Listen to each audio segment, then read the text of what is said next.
Hello everyone, हम IFRS 15 revenue from contract with customers का accounting standard देख रहे थे और IFRS 15 में स्पेसिफिकली जो हमारे पास रेवेन्यू रिकॉग्निशन के हवाले से प्रिंसिपल बेस्ड 5 स्टेप मॉडल है, इस 5 स्टेप मॉडल का स्टेप 1 कवर कर रहे थे, that is identify the contract with the customer.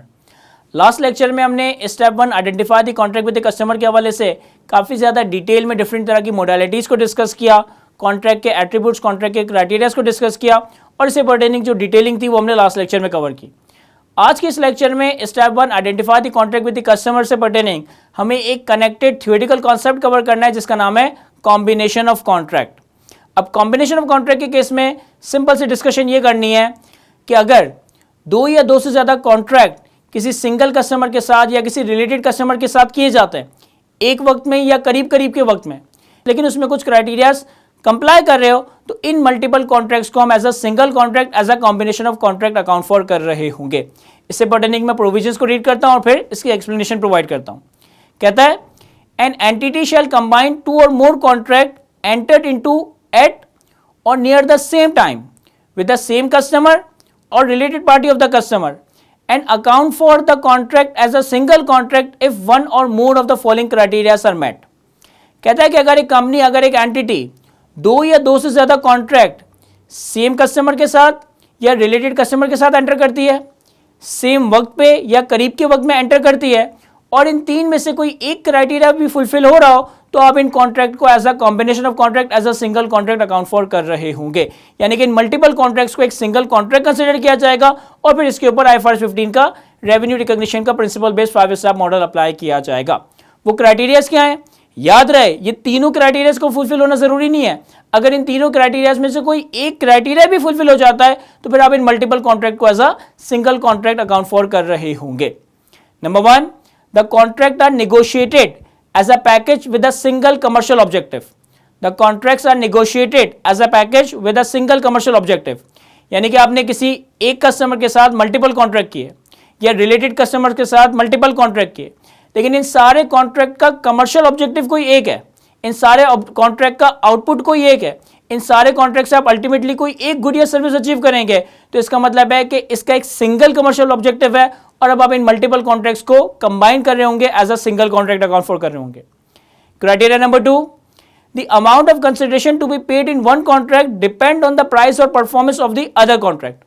अगर इन मल्टीपल कॉन्ट्रैक्ट में एक कॉन्ट्रैक्ट की प्राइस दूसरे कॉन्ट्रैक्ट की प्राइस या परफॉर्मेंस ऑब्लिगेशन पे डिपेंडेंट है, कंटीजेंट है, यानी एक कॉन्ट्रैक्ट की प्राइस दूसरे कॉन्ट्रैक्ट की प्राइस पे डिपेंडेंट है, वैरी कर रही है, उसकी सेटिस्फेक्शन पे, उसकी क्वालिटी ऑफ वर्क के ऊपर डिपेंडेंट है, तो इसका मतलब है कि यहां पे भी आप कॉन्ट्रैक्ट को कंबाइन कर सकते हैं।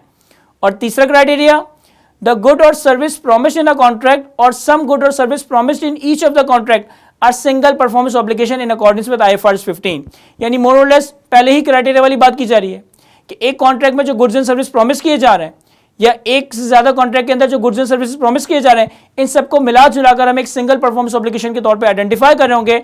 इसका मतलब है कि हमने इस मल्टीपल कॉन्ट्रैक्ट को कंबाइन करना है और as a single contract account for करना है और फिर इसके ऊपर IFRS 15 का रेवेन्यू रिकॉग्निशन का principle based 5 step model apply करना है।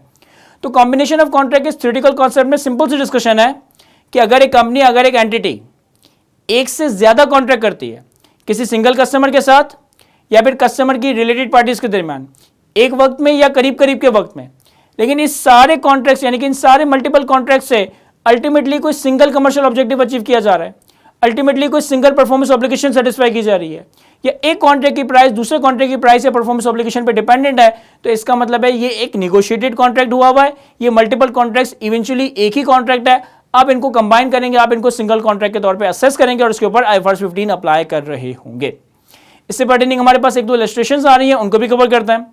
सबसे पहले कहता है Adil limited entered into 2 separate agreement with customer X। Agreement 1 delivered 10,000 bricks for 1 lakh and agreement 2 build a boundary wall for 20,000। एक कंपनी हमारे पास आदिल लिमिटेड, इसने कस्टमर X के साथ 2 एग्रीमेंट किए। एग्रीमेंट 1 में हमें कस्टमर को 10,000 ब्रिक्स डिलीवर करनी है 1 लाख रुपए की प्राइस पे, और एग्रीमेंट 2 में इन्हीं ब्रिक्स से हमें एक वॉल कंस्ट्रक्ट करनी है 20,000 की प्राइस पे। अब अगर आप इन दोनों सेपरेट एग्रीमेंट्स को देखें तो इससे अल्टीमेटली एक ही आउटपुट, एक ही ऑब्जेक्टिव अचीव हो रहा है कि हम कस्टमर को एक वॉल कंस्ट्रक्ट करके दे रहे होंगे, हम कस्टमर को एक अल्टीमेट एक सिंगल वॉल कंस्ट्रक्ट करके दे रहे होंगे। सेकेंडली अगर आप यहाँ पे प्राइस भी देखें तो 10,000 ब्रिक्स के लिए हम ज्यादा चार्ज कर रहे हैं 1 लाख, और कंस्ट्रक्शन के लिए हम कम चार्ज कर रहे हैं, दैट इज 20,000। यानी कि प्राइस भी यहाँ पे एक दूसरे के ऊपर डिपेंडेंट रखी गई है। तो इसका मतलब है ये दो सेपरेट एग्रीमेंट्स को हमने as a single contract, as a combination of contract consider करना है और इसके ऊपर IFRS 15 का रेवेन्यू रिकॉग्निशन मॉडल अप्लाई करना है। इसका सोल्यूशन डिस्कस करते हैं। कहता है the two agreement should be combined and considered as one agreement because contract are negotiated with a single commercial objective of building a wall। ये दो एग्रीमेंट्स को हम कंबाइन करके एक सिंगल कॉन्ट्रैक्ट कंसिडर करेंगे क्योंकि इससे अल्टीमेटली एक सिंगल कमर्शियल ऑब्जेक्टिव अचीव किया जा रहा है कि हम कस्टमर को एक वॉल बना के दे रहे हैं। The price of the two agreement is also interdependent.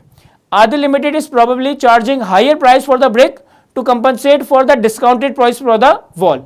हम उसे ब्रिक महंगी दे रहे हैं क्योंकि हमसे वॉल सस्ते में कंस्ट्रक्ट करके दे रहे हैं, तो हमने प्राइस को भी एक दूसरे के ऊपर डिपेंडेंट या कंटीजेंट रखा हुआ है। इसी तरीके से हमारे पास एक और इलस्ट्रेशन आ रही है। कहता है software company entered into a contract to sell software to Abdullah limited. 3 days later in a separate contract software company agree to provide consultancy services to significantly customise the software to function in Abdullah limited IT environment। Abdullah Limited is unable to use the software until the customization services are completed। अब देखें यहाँ पे हमारे पास एक software company है, पहले उसने एक कस्टमर अब्दुल्ला लिमिटेड के साथ एक कॉन्ट्रैक्ट किया जिसमें वो अब्दुल्ला लिमिटेड को एक सॉफ्टवेयर सेल कर रहा है।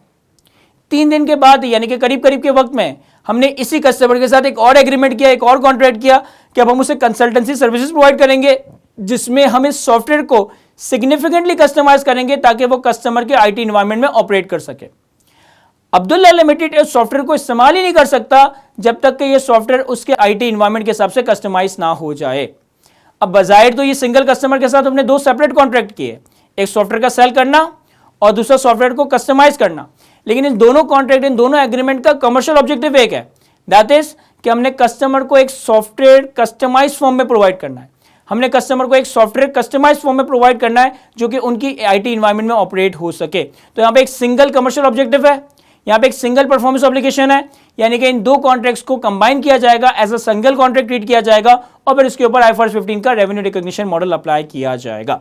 इसका सोल्यूशन भी डिस्कस करते हैं। कहता है software company determines that the two contract are combined because they were entered into or nearly the same time and with the same customer and the good or services in the contract are interdependent, therefore a single performance obligation.